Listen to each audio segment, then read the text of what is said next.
వి gold trusted gold buyers తాకట్టులో ఉన్న బంగారాన్ని విడిపించి ఈ రోజు ఉన్న మార్కెట్ ధరకే కొనబడును. మరిన్ని వివరాలకు సంప్రదించండి 77107720. తిరుపతిలో స్టాంపీడ్ జరగడం ముమ్మాటికి ప్రభుత్వ వైఫల్యమే.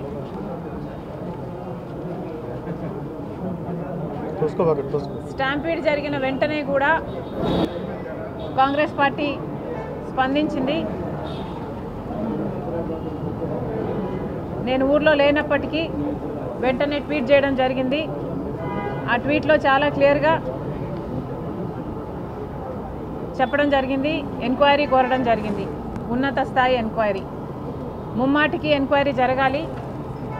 ఇది ఎందుకు జరిగింది, వైఫల్యం ఎక్కడుంది, దీనికి ఎవరు బాధ్యులు, ఎవరిని శిక్షించాలి, ఇది మళ్ళీ రిపీట్ కాకుండా ఏ చర్యలు తీసుకోవాలి, ఇవన్నీ జరగాల్సిన విషయాలే.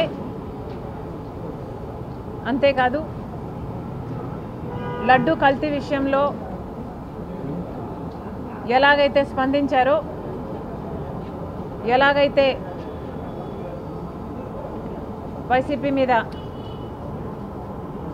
బ్లేము పెట్టారో, ఈ స్టాంపీడ్ విషయంలో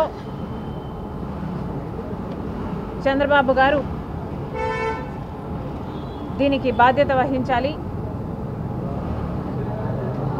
ఇంతలా అంత రద్దీ ఉంటుంది అని తెలిసి కూడా ఇంత వైఫల్యం అన్నది భద్రతా సిబ్బంది లోపం వల్లనే.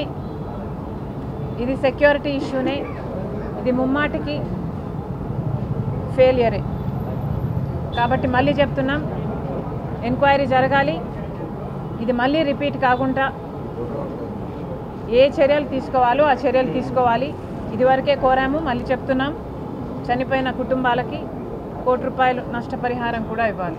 మరిన్ని వీడియోస్ కోసం ఛానల్ ని సబ్స్క్రైబ్ చేయండి. లేటెస్ట్ అప్డేట్స్ కోసం వాట్సాప్ ఛానల్ ని ఫాలో అవ్వండి. ఆ లింక్ డిస్క్రిప్షన్ లో ఉంది.